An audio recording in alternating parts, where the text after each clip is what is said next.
the way that Spotify is set up has actually changed the form of music in a lot of ways too. Yeah, absolutely. So like we were saying before, like, the 78 comes out. Songs are usually about 3 minutes in that format, right? 3 minutes or less. And that kind of defines how long like a good single is, like the perfect single is.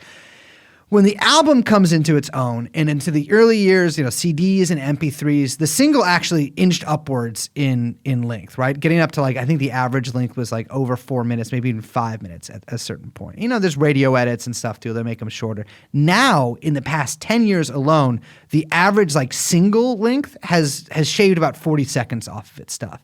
And, talking to people in the music biz, I was talking to a guy from a band who is one of these bands that really made it big on streaming services, Surf Curse.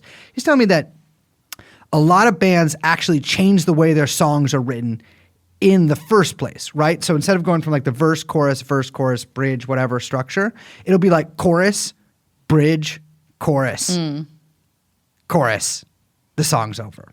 Because the way that you get paid on Spotify, or what counts as a listen on Spotify, right, is 30 seconds of listening to a song.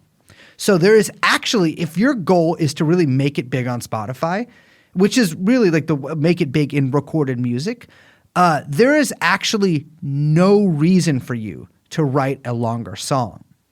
Because you get paid the same amount for a 35-second song as you would for a 10-minute song. It's just based on listens to begin with. So really like Spotify, and Spotify especially, has actually completely changed the way that that songs not only are listened to, but the way that songs are made. And another thing too is, speaking of Surf Curse, they got big. King Kong and Barbecue Show, that's another example.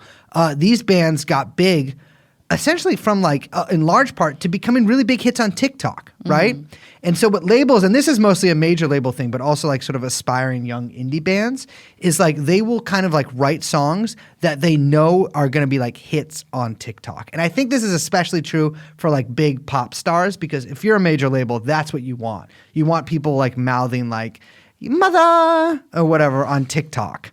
And that like has significantly changed the way that like tempos are, which is funny because also a lot of songs that are big on TikTok are just like sped up versions of like pop songs. It's really sort of astounding how it's like changed both the way that we ingest music and the way that a lot of bands actually make music themselves. I mean, think about it like this, right? Back in the day, you're going to put out an album, you might spend like 2-3 years working on that motherfucker. 3 years is a little on the long side. But bands didn't put out that. It's like the Rolling Stones, well, not at first, but that's actually a really bad example. But like most bands wouldn't put out like a new album necessarily every year, Yeah. Or maybe they would put out a new one every year, but like every year and a half, every 2 years. Now, if you really want to like stay relevant in sort of the age of streaming and actually have any chance of making money off of what you do, you actually have to transform yourself into a content creator. Right.